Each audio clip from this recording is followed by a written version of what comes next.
बिस्मिल्लाहिर्रहमानिर्रहीम। हेलो दोस्तों, आज मैं आपके लिए एक इंटरेस्टिंग टॉपिक लेके आया हूँ जो कि एक ट्री के बारे में है, शजरे गरकत, जो कि यहूदियों का एक मुकद्दस दरख्त है और नबी करीम सल्लल्लाहु अलैहि वसल्लम की कुछ अहदीस भी इसके हवाले से मिलती हैं।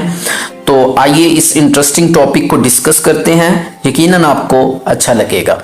नबी करीम सल्लल्लाहु अलैहि वसल्लम ने शजरे गरकत के मुतालिक क्या फरमाया, यहूदी किस लिए हर जगह शजरे गरकत लगा रहे हैं, जानिए एक पुरअसरार राज की कहानी।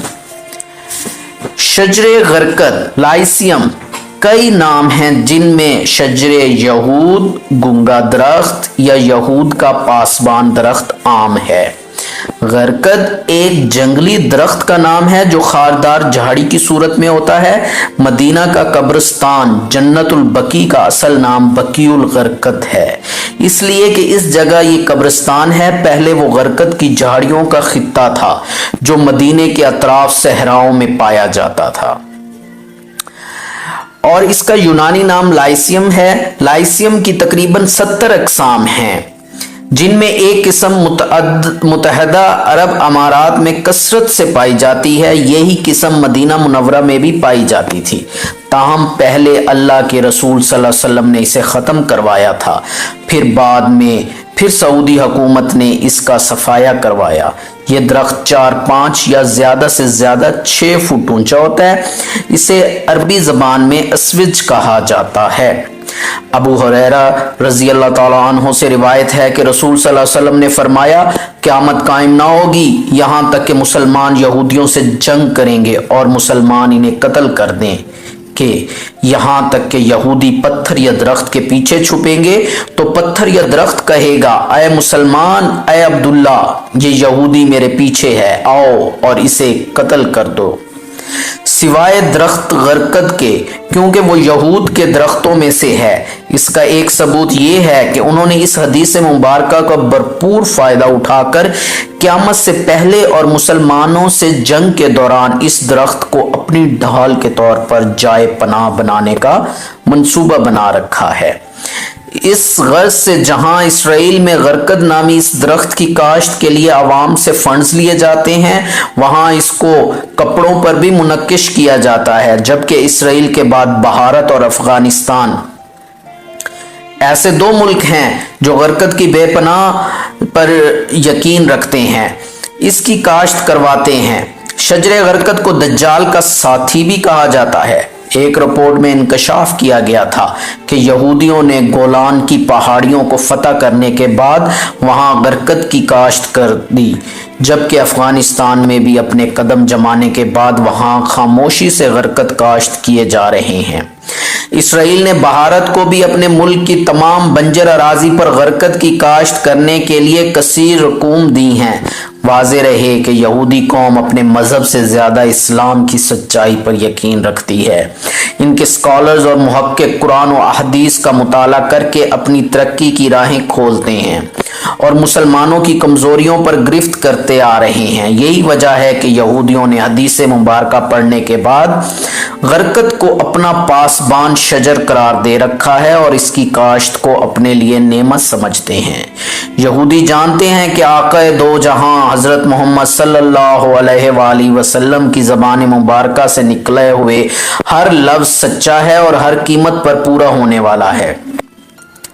चुनांचे यहूदी इस हदीस की रोशनी में गरकत की काश्त में लगे हुए हैं ताकि मुसलमानों से जंग के दौरान जब इस ज़मीन की हर चीज़ पुकार पुकार कर कहेगी कि आए मुसलमानों, मेरे पीछे एक यहूदी छुपा हुआ है तो इसे कत्ल कर दो, तो इस वक्त यही दरख्त गूंगा बनकर इस छुपे हुए यहूदी की पनाहगाह बन जाएगा।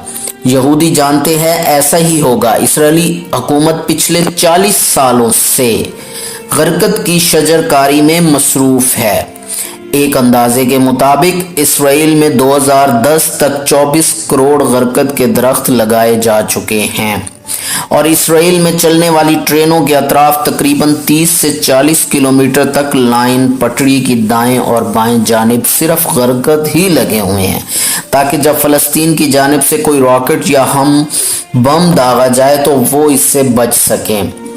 भारत ने यहूदियों की देखा देखी और इनसे अपनी दोस्ती को अटूट साबित करने के लिए अलगरकद नामी जिस दरख्त की काश्त शुरू कर रखी है, मोदी जी के बसरे इक़्तिदार आने के बाद यहूदियों की आलाकार और इनके इशारों पर नाचने वाली है और हाँ में हाँ मिलाने वाली तंजीम आरएसएस बजरंग दल ने यहूदियों के तमाम कामों का ठेका ले रखा है और गरगद की शजरकारी इतनी तेज़ी से अंजाम दी जा रही है कि सिर्फ माशरा में जो उनकी एक स्टेट है 5 करोड़ गरगद के पौधे लगाने का टारगेट पूरा कर रही है, जिसमें से 3 करोड़ गरगद दरख्त लगाए जा चुके हैं, जबकि राजस्थान में भी इतने ही गरगद के पौधे लगाए जाने हैं। मकबूजा फ़लस्तीनी इलाके और इसराइल में गरगद की तादाद में तेज़ी से इजाफा हुआ है और यही पौधा लगाया जा रहा है जिसे अल्लाह के रसूल ने जन्नत और बकी से तलफ किया, उखाड़ कर फेंका था। इसी मुनासबत से मैं आपको बता दूं कि जन्नतुल बकी का असल नाम भी बकीउल गरकद इसलिए है कि जिस जगह ये कब्रिस्तान है पहले वो गरकद की झाड़ियों का खित्ता था। बहरकैफ इसराइल इस वक्त पूरी दुनिया में अपने पासबान दरख्त गरकद लगाने के लिए कमर कस चुका है, क्योंकि वो अपने एतकाद से ज़्यादा इस्लाम की सच्चाई को मानता है। वाज़े रहे कि 2008 में मुंबई में इसराइली सेंटर पर हमला हुआ था, जिसमें एक भी इसराइली सफ़ीर या सफारतकार ख़त्म नहीं हुआ था, क्योंकि उन्होंने अपने सफारत खाने में लगे गरकद दरख्त के नीचे पनाह ली थी। इस तजर्बा के बाद इसराइल ने तमाम सफारत खानों में गरकद के दरख्त लगा दिए थे। फ़लस्तीनी उलमा कराम का कहना है कि बिलखसूस इसराइल में बड़े पैमाने पर गरगद लगाकर यहूदियों ने नबी करीम सल्लल्लाहु अलैहि वसल्लम की पेश गोई का वक्त करीब कर दिया है। खैबर में शिकस्त खाने के बाद से अब तक इनके पास ना कोई मुल्क था और ना ही फौज, लेकिन 20वीं सदी में उन्होंने पहली मर्तबा एक मुल्क हासिल किया, जबकि दज्जाल का खात्मा भी बैतुल मुक़द्दस में होना है और मुमकिना तौर पर वो यहूद से होगा। तो हमें चाहिए कि हम रसूल सल्लल्लाहु अलैहि वसल्लम की पैरवी करें, यहूदियों की मुखालफत करें और इनकी किसी भी गैर महसूस और ना चाहते हुए भी मदद ना करें, इससे परहेज करें। अल्लाह ताला हम सब का हामी और नासिर हो। जज़ाकल्लाह।